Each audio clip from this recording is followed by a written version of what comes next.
Hey guys, Tom here and Declan from Throwing Wrenches Garage, and we are back to work on the IROC, or as I've been calling it lately, the IROT, just because of this scaling paint. So we are going to dedicate today to working on the motor. I know I dismissed it pretty quickly the last time when we ran this thing, because between the glittery oil and the horrible knocking that I heard in the motor, I was just convinced it was done and what's more to do, right? Just get ready to pull the thing. But a lot of you have commented and said, hey, I heard a lot of other noises besides that knocking with that engine. You should try to eliminate those first. So we're going to do that today. We're actually going to go through and check out a few more things on this engine, try to figure out what we can without doing crazy pull-apart work, to see if we can get any more indications as to what else might be going on with this engine or how bad the knocking is. So we're going to do a few things with this today. I'm going to start off with the stuff that we don't need to run the motor for, and then we'll graduate to warming the engine up, to getting it up to operating temperature, checking those sounds. We've got a mechanic's stethoscope to be able to check through and listen for all the noises. So stick around and you'll see what we do next. Okay, so the first thing we're going to do is to remove a spark plug. So this is an 8-cylinder motor, so there's 8 plugs on this motor, 8 spark plugs, 1 for each cylinder. And they have spark plug wires leading to them. That is these things right here, these black tubes. Right? So you follow those to their end, which is typically referred to as a boot, spark plug boot. So, can you see one? That? Yeah. Can you see it? Yeah. Can you get your hand on it? And you just want to kind of hook a finger on there and pull it. Which way? Towards you. There you go. All right, let me turn on this light too. We'll get a little bit more light in there. It's an awfully dark recess here. Alright, so now this is kind of, on this car, you can just let that hang. On this car, this is a little bit more by feel than by sight, but we're going to get this socket on there, and there's actually a little piece of rubber in here, so it's going to go on a little tighter than a normal socket will, because it's going to slide on there. That keeps the spark plug from falling out on us when we're trying to take it out or put it back in. So take this, guide it in with one hand, hold that in the other, and try to slide that on there.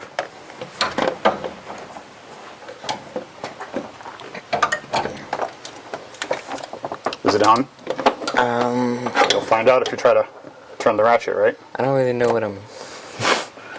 Oh, wrong direction. Can you feel the spark plug with your hand? Yeah, I got it. So, what do I... You're going to turn counterclockwise, right? So to your left.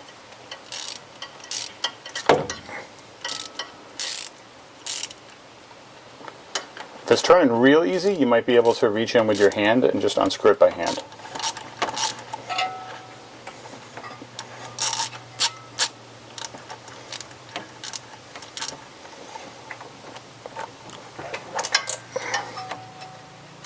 Oh yeah. Got it? Cool. Just took out your first spark plug. So this plug is pretty fouled. This is old for sure. It's an auto light plug. To me, this just looks like it is a pretty normal fouling. It's a little dark. Looks like it's burning a little bit of oil, but it looks more like it's burning kind of rich to me. There's a lot of soot.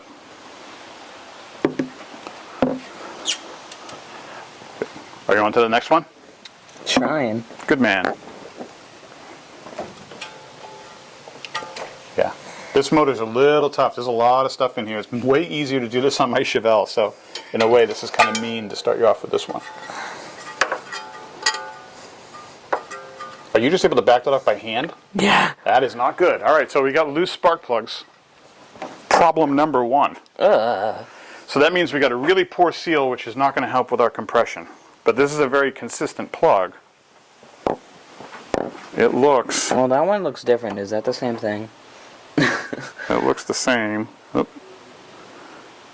There you go. There's what we had. Oh, this one over there. So they're both pretty identical to each other, which I guess is, good. Very good.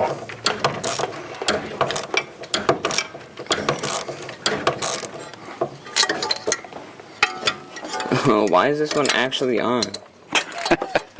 Because that's, those are the rules, that's how it works. Are you unfamiliar with Murphy's Law?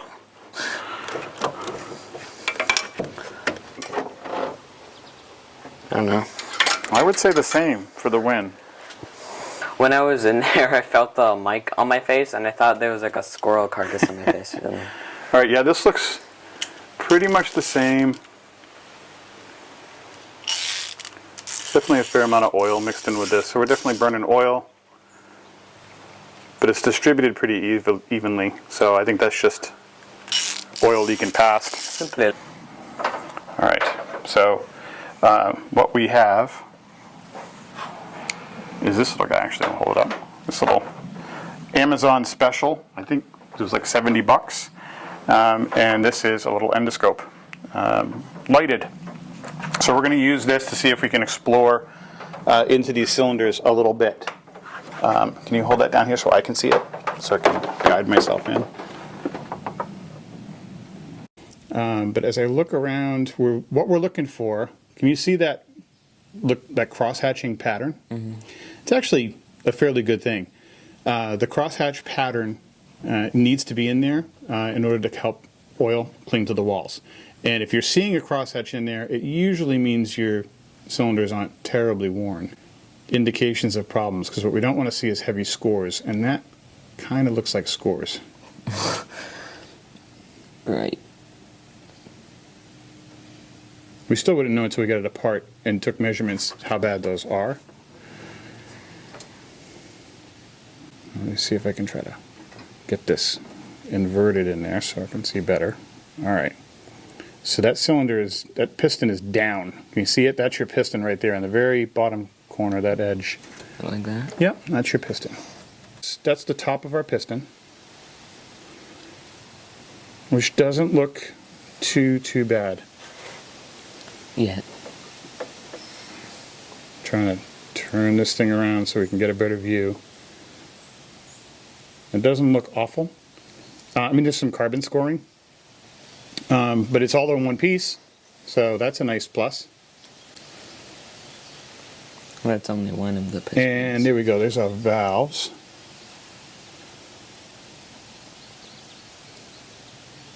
They look like they're in one piece as well. They look... I can't tell because I don't know how they seat on this head, but they don't look like they're flush. They look like they're stuck open a little. But they both look the same, so... Is that good or bad? Well, I'm not sure. We have to take a look at the other cylinders to see what we're seeing from them. And then we'd have to go back and see what these valves are supposed to look like. But it's not gaping. This is right at the top of the stroke, so we're not going to see much. A little S? Yeah, I can't tell what that is, whether that's a real marking or whether it's a problem. I hope it's a marking. But I really can't get in here because that piston is in the way.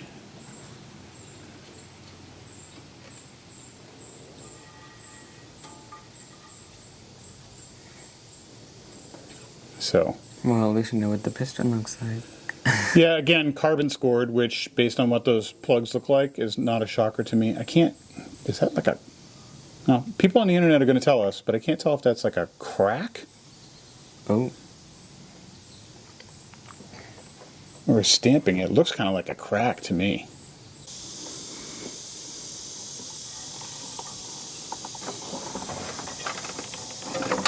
Well.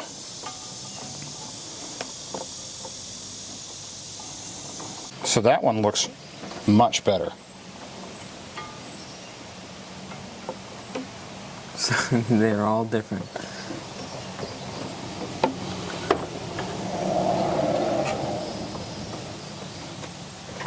This is a really hard one to get to, so it's kind of hard for me to orient the camera around here, but...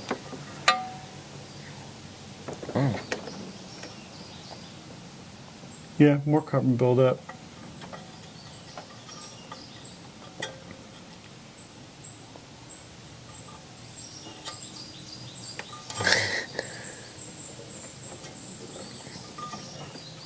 There's a slime on the screen. Yeah. All right. So cleaned up. Oh yeah, Not this too thing awful. has the pointy thing on it. I'm not really going for like heavy clean. I just want to knock off major crud off of each one. So Declan asked me this before. We had a tube like this that was opening up, and he was going for a knife or an awl to try to poke that thing open. I would suspect that most of our viewers know this already, but just in case you don't, most tubes like this that have that cap will have a cap with it with a little spike on it. So that's meant to just pierce this with. Now again, most of you know that, but just in case you don't.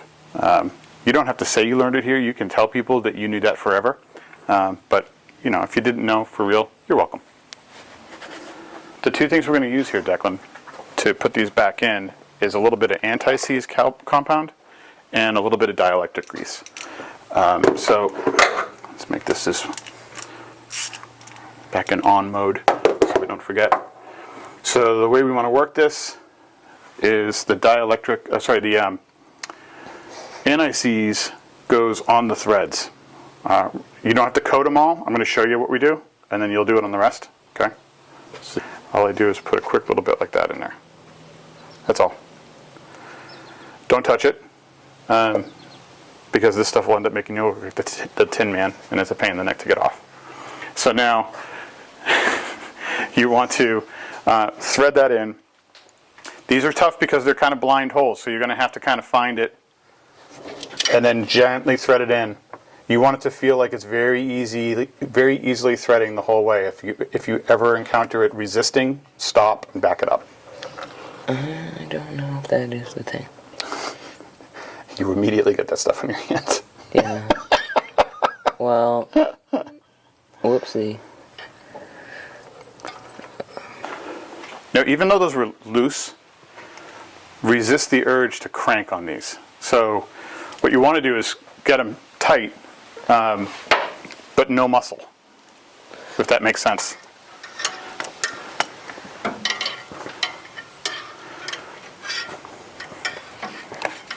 Because if you go too hard, they will break.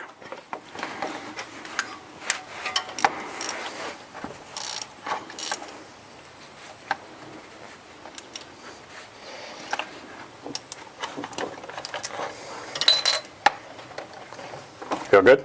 I think. Okay. If you can't just back it off by hand, then we're probably fine.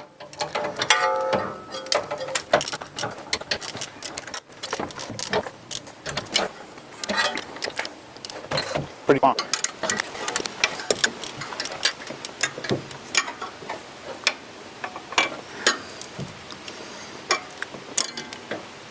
Well, that's not good. What? The thing came up. Oh, the socket? No. No big deal. I got it off though. That's a minor not good. A major not good would have been, oh, it's spinning free now. Or I heard a snap. Those are bad. The socket coming off, that's easy.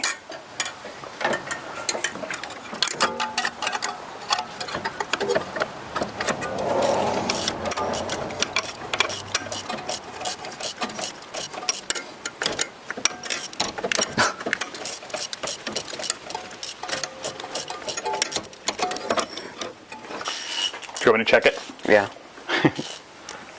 I'm not sure if I would be able to unscrew it by hand even if it was loose.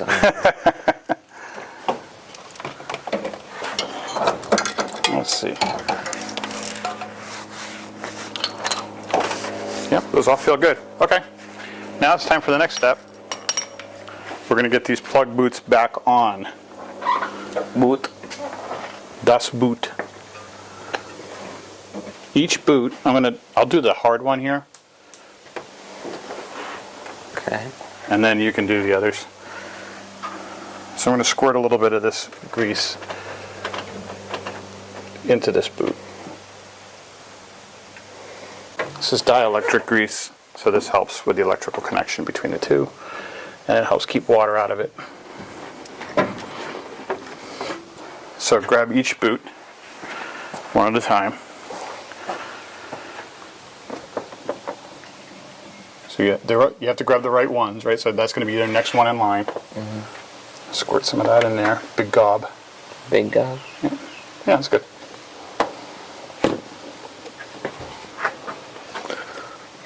Make sure you get all over everything. Didn't have to tell me twice. And it's going to be easiest if you sort of jam it on with your thumb at the back. Did you feel it snick? Yeah. Do you feel that connection? Okay. I kind of heard that one a little bit.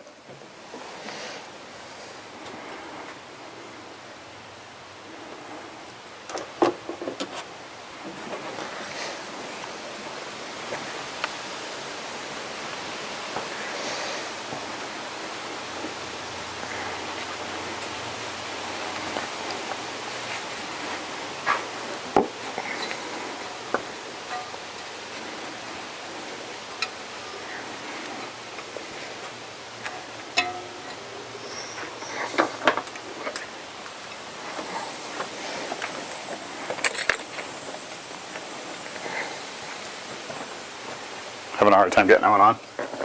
Figures the one you can get to the most easily. There you go. I definitely heard that one.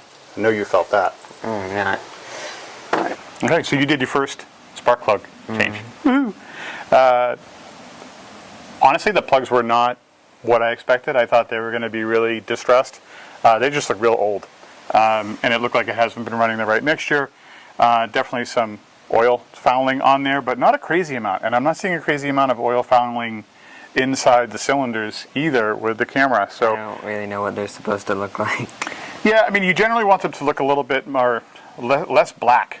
Spark A little, plugs? yeah, it's okay for them to look a little bit brown, but when they're all black like that, you're generally not running right. So I will be the first one to admit that I'm not even like intermediate at reading spark plugs. I am going to have to go back and look at this video and then compare that against a bunch of stuff that I see online to really be able to figure out exactly what's going on there. But at this point, it probably doesn't matter that much. I still have the conviction that this thing has loose bearings.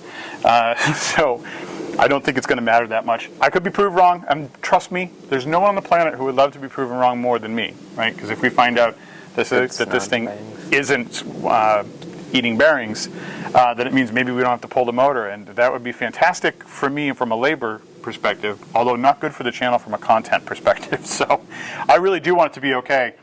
So now that we've changed those, or not changed them, just reinstalled them, and we've peeked inside, we're now going to get this thing started. So we're going to get it started. I'm going to immediately pull it out because it is puffing out a lot of smoke, and I don't want to set off all the smoke detectors in the garage in the house. So Do we have it? pull this thing out. We do. We'll pull this thing out, and then we will let her run up to temperature, and we'll break out the stethoscope while we're at it. All right, so I decided we should probably talk about this now, because once the motor's running, it's going to be hard to hear us, and Declan won't be able to hear me talking to him. So we have here a mechanic stethoscope. These things are super cheap. Harbor Freight for like, I think $8. You can buy a fancy one for like 20. But what these do is it's the same principle as a doctor's stethoscope, although instead of having that little cup at the end, it's got this metal rod. This is a solid metal rod that goes in here. This is the little extension rod to it, actually. And so what we're going to do is plug these in our ears, and while the engine's running, you basically touch this to every component you suspect of making noise to see if the noise is actually really getting transmitted through there. So using this, and we'll be poking around the engine a little bit. Because sound travels faster in solids than air. Well, because it transmits better through metal. Yeah. Right, so there's nothing to absorb that sound, but the downside to that is it means it echoes through this whole chamber, so it's hard to isolate it. True. So using one of these gives us the ability to sort of isolate that sound to see where it's coming from. The trash pile arises. Oh, you know what? We need to put some gas in it.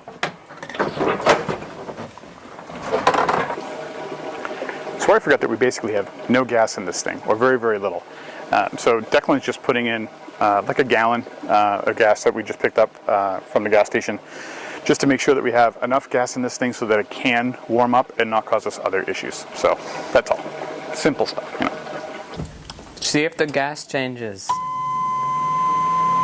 It is. It does?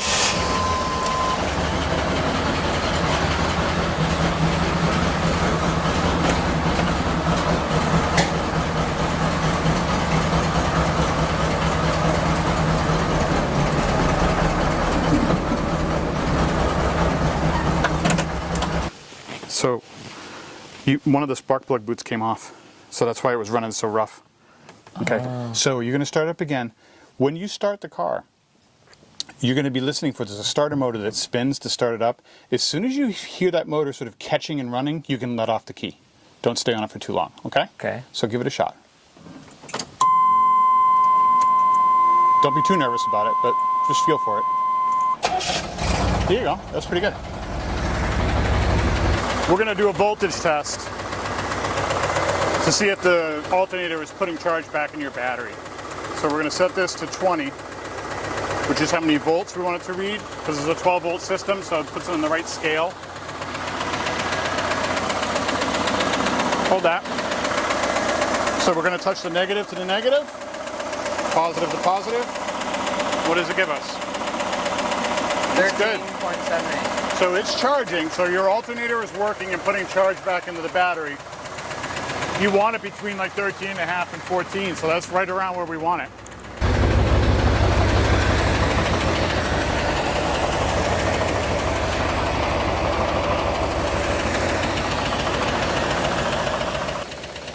I've got to apologize here for the camera angle, guys. Just completely flubbed this one up. No excuses. So unfortunately, you can't exactly see what I'm probing. But I went through the motor with the mechanic's stethoscope, checking out the valve covers, then checking out the engine block, and then checking each one of the accessories on the drive, listening to see if I was hearing any audible noises, clicking, grinding, anything like that. Unfortunately, I did definitely hear a lot of clicking, both at the valves and at the engine block, which tells me I think we're both right, guys. I think we do have spun bearings in this engine, and I also think we have probably some sticking lifters in here, so sticking valves.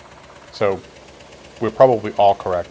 The other bad news is that basically everything on an accessory drive is making noise. There's so much ticking coming out of this thing. I can understand why everybody had a hard time hearing it. This thing sounds like a clock factory going off inside. There's so much ticking and clacking going on. But try to listen in for that clacking noise that you're going to hear underneath the ticking, because it is there.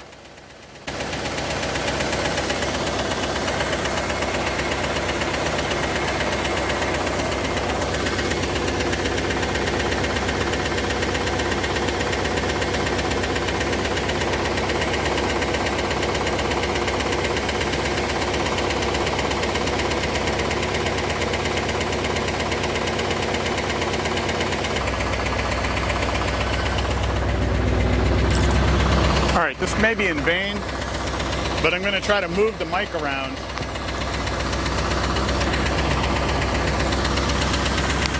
Inside the engine, see if you guys can pick up any direction.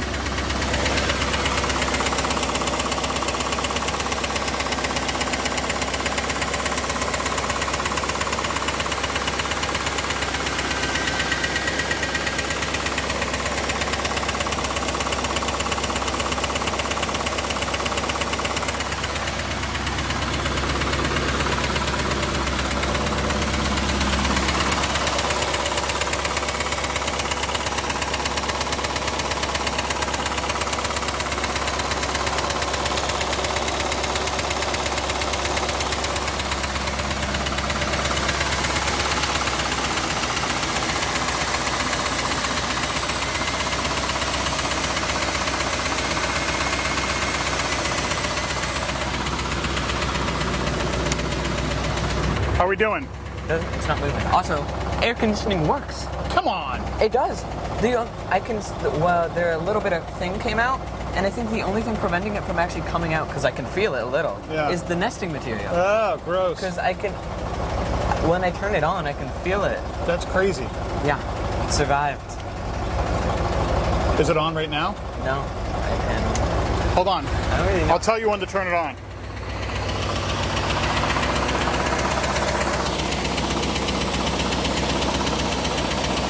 Try it now. Oh, God. No, it's not working. Come here. Feel it. Oh no, it's blowing through, but that doesn't mean anything. It doesn't? Woo, smells. Yeah, it's blowing out all the stuff. This is your compressor for the AC. So when you turn the AC on, this thing should start running. This spins free. Can you see how it does that? but that's not doing anything. I also don't really I don't know. This is a clutch.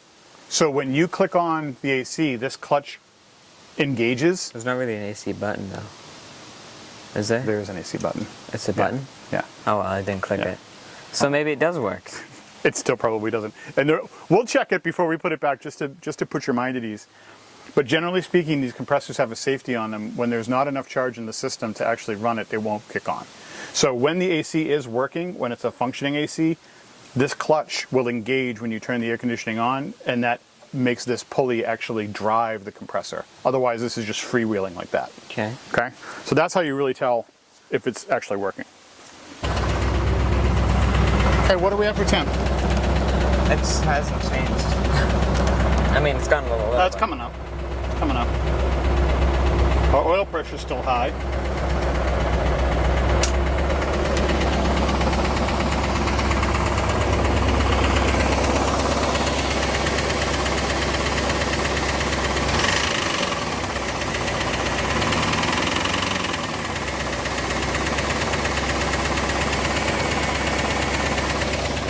Why don't you come out now?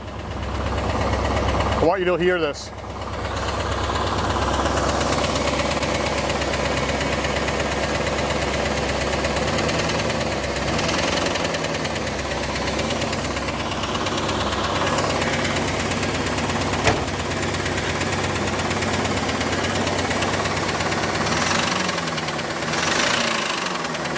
Okay. So put these on. What we're going to do now, hold this to the top of the valve cover. Can you hear it ticking? Now listen, that ticking's not really going to change. It's just going to get faster when I do this. Keep doing it.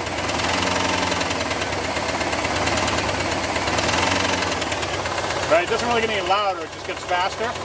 Now, listen down here for the engine block.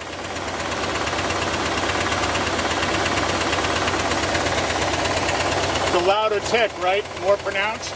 Now listen to what happens when I gun it.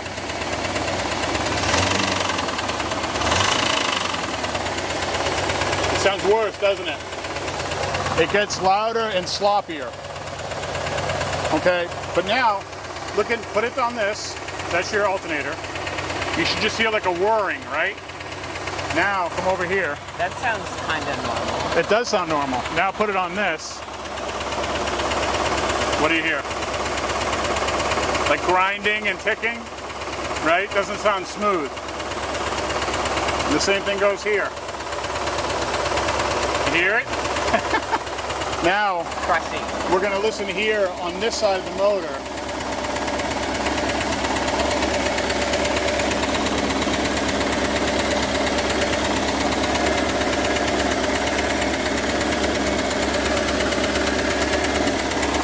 Can you hear the ticking? Sounds wet. Yeah.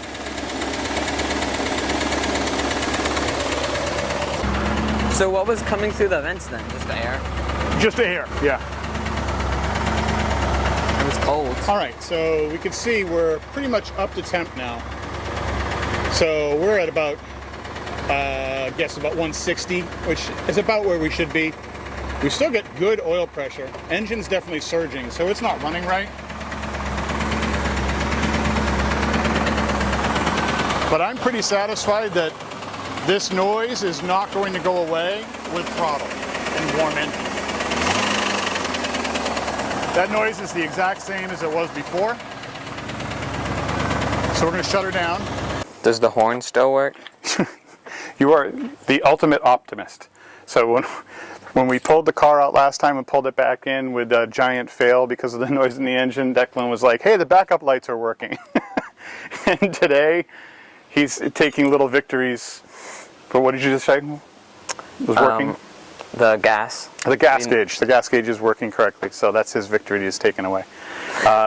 Actually, both of those things are not bad things, but so far I'm not heartened by this. So absolutely. I don't think we'd be the best at electrical work. It's absolutely pumping smoke. So definitely putting out a large amount of blue oil smoke out the back, which is not great. For the environment. But I mean, that actually, some of that would probably clear up once this actually runs in, because we just got it up to temperature. It hasn't really warmed up a tremendous amount. We haven't driven it around, so things probably aren't seated. My bigger concern is that we did probe around with the mechanical stethoscope. Do you want to come on camera, or you want to be off camera? Walk around. You know, it's a YouTube video. It works with video. So I think we probed around with that mechanic's stethoscope, and basically I'm hearing ticking where I shouldn't be hearing ticking. I heard ticking at the valve covers, but the ticking at the valve covers got better as the engine warmed up. So as I kept back checking on that, that got less and less. So I think that was just lifters coming around. There is definitely a very bad ticking that we're getting from the engine block, and it's worse on the passenger side than it is on the driver's side. So I don't know, maybe we've only got one bearing that's given up the ghost, or maybe it's just focused on that side. Maybe it's just a weirdness of the hearing. I'm not sure, but I definitely hear it there. And for those people who were saying the front end was making noise, I think you're right too. We were getting ticking from basically everything except the power steering pump and the alternator. So anyone who said that is wrong. It's coming in everywhere. So I think there is a lot of noise in the front end, and that's probably what you heard. I tried to take off the mic and sort of walk it around the engine, see if that made any difference for you on video listening for it, but definitely made noise. So now we're going to go ahead and take a look at popping off the serpentine belt, and then we'll run it for just a couple of minutes without the belt on to see if we're getting any different noise. And I also think that's going to kind of confirm that the big ticking that I'm hearing is still going to be there even without the accessories driving. So that's next. Without the essential part of the motor? It's not essential. It's not? No. So let's talk about this actually. Oh, it looks like it would be. So I just took the belt off. Really easy on this car, thank God. It's just a tensioner that you just hit with a breaker bar and take the serpentine belt right off. Just hit it. And I asked Declan to go ahead and start the car up again. Well, let's pick you up to us. It's better. I asked Declan to start the car up again, and he said without an essential part of the motor, meaning the belt, it's not essential. So the belt is actually on there to drive all of these accessories. It is essential if we wanted to run this for more than a minute or two. The first thing that's going to probably let us down, typically, is going to be the alternator. The alternator is supplying a charge back to the battery. So without it spinning, we're running only off battery power, and that's not designed to run the car for long. That's going to go away. The second thing that would bite us, and it might be the first thing to bite us here because the car's warmed up, is the water pump, which is right here. That circulates water through the engine. So without that being hooked up to anything, that's not going to be circulating cool water through the engine, so it's likely to get too hot. We're not going to run it for long enough to do that, and it's not hot enough for that to be a problem now. But it certainly doesn't matter for the other accessories that we have on there because we're not using them at the moment. If you say so. All right, start her up, and we're going to listen for this thing. You know, if it blows up, you're probably getting injured more. Let's see. Oh, it works. Oh, and listen. Can you hear how pronounced that is? So there's no more accessories running. So is it not bad anymore? No, it's awful. Can you hear how bad it is? No, I don't know how engines are supposed to sound. They are not supposed to have that clack, clack, clack, clack, clack, clack, clack, clack, clack, clack, clack, clack. Oh, is it supposed to be? It shouldn't hear, it sounds okay except for that clacking. And you can really hear it over here. It's in both spots, but you can really hear it. All right, I've heard all I need to hear. You can shut her off. Oh, it smells horrible. It smells like expired pickles. All right, so I think you guys heard that. Even without the accessory belt on, which we didn't let it run for, I don't even think a minute, because I didn't need to. But without the accessory belt on and hearing nothing else, it's brutal. That knocking is bad, and it might be a little bit in the top end, but it's hard to really explain on video, and hopefully you're hearing it okay. But I know sometimes listening to stuff that we record, and then even worse, listening to it, through phone speakers or something, it's really cutting out the frequencies. So you can't really hear what we're hearing, but it's a loud clacking. When you get those lifters ticking, it's a tick, and it's that sort of typewriter sound. It's a higher pitched, and it's a consistent tick. This is a clack, and it's definitely coming from the bottom end. and the clack speeds up and gets more pronounced once you gun the engine and rev it up, which we didn't do too much. And then with all the belts off, everything else that admittedly was making noise, cut out of the equation, it's still clacking like hell. So unfortunately, dude, I think that means this will end up having to come out. Well, at least the fasten seatbelt light works. What other small victories did you have today? Okay, so I was trying to think. Fasten seatbelt light works. Yep. The little thing to move the mirror works. Yep. The lock buttons don't. Well, they work, but they don't fully work. They Your work like blower halfway. works because you got air blowing through, although the AC for sure doesn't. All right, so what did we learn? What did you learn today? That's what that button does? I was more thinking about the engine. You but don't need the serpentine belt to run the car. Yeah, right, because it really just drives the accessories. So it's not critical. It's critical to the car running for a while, but it's not critical to starting it. I knew cars had multiple spark plugs. I didn't know that this one had 8. Yeah, yeah. Being an 8-cylinder motor, a small block Chevy with 8 cylinders, it's got 8 spark plugs. There are some exotic engines out there. In fact, when we were at the Cars and Coffee, Mike and I, this past Sunday, there was a guy who had an Alfa Romeo 4-cylinder that had 2 spark plugs per cylinder. So it had 8 spark plugs, 4 cylinders. So you can get some weird varieties, but in most of the U.S. cars, most production cars, it's 1 spark plug per cylinder. Anyway, so what I learned out of this is it was worth listening to the engine. It was actually kind of amazing once we took that serpentine belt off, just how pronounced the engine tick was and just how much other noise had been there with the serpentine belt on. So I got to say, most people who responded back and said there was noise from the front end, you were right. It was there. There's plenty of other noises going on in this thing. But I do feel both vindicated and sad at the same time that it's definitely, it sounds like a bearing is gone inside, or more than one bearing, who knows. The other thing I think that was positive from this is that the cylinders actually, to me, looked okay. There's nothing in there, and I want to look at that video again just a little bit more closely, but there's nothing in there that makes me think, without taking anything apart, that it's really screwed.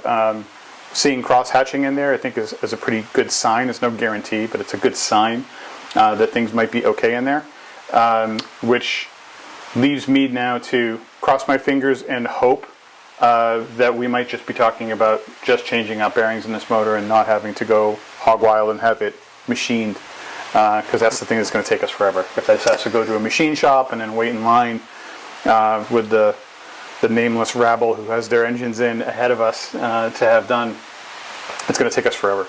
And that leads me to my last and closing point. I know a lot of people were questioning, why am I so eager to yank the motor on this thing? I'm kind of not.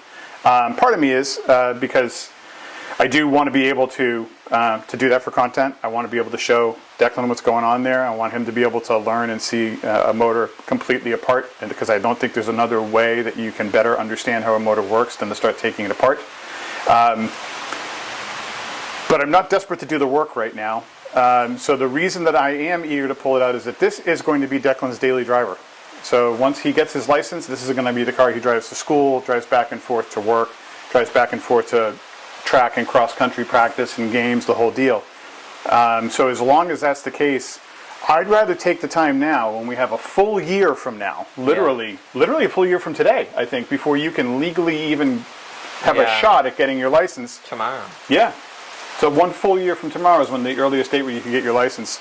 So I would like to take the time now, that full year, to casually pull this motor, casually wheel it into the basement, and for us to be able to go through that and do the work on that on our own pace and make sure that it's buttoned up. That way we can have faith that what we've put back into this car is something solid that's going to be able to serve him for a while. The last thing that I want to do is try to band-aid this thing back together now when we have the time. And then in October of next year, when he's driving this thing back and forth to school, he comes home one day with a window in the side of the engine because it threw a rod. Because I'll tell you right now, then we're not going to want to fix his car right away because we won't be able to. Right? So we're doing this while we have the time, while it makes sense. That's also going to give us an opportunity to clean that engine bay up, to investigate everything with this car, including the wiring, just to make sure that, while we're not talking about a restoration necessarily, we are going to be able to sort of go through this and make sure that everything's working like it's supposed to be working. And that's the reason that I'm so sort of gung-ho on doing this.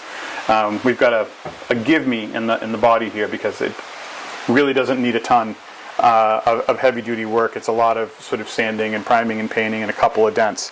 So we're going to take that gift and focus the time and energy that we do have on straightening out the stuff that really matters. And not trade it for a Tesla. No, we won't be trading it for a Tesla. That's not going to happen. So, all right, I think that's going to do it for today, for this episode. But we will be covering some more stuff. I think now that Declan turned on the vents in this thing while it was running, which is a terrible mistake, I now realize we've got to tear the whole dash apart, because we've got to take out all of that ducting and clean that out, because that's a horror show. New job unlocked. Yeah. Is it unlocked? Or is it just, thrown at us? Yeah. Either way, it's not great. So, anyway, thanks guys for watching. As always, please do hit the like and subscribe buttons if you haven't. We know that a very, very small percentage of the people who are actually watching this are really subscribed to the channel, and the subscribing helps a great deal. So if you can, please go ahead and hit that subscribe button. And if you'd like to, follow us on both Instagram and Facebook. We are at Throwing Wrenches Garage in both places. So until then, see you next time, guys.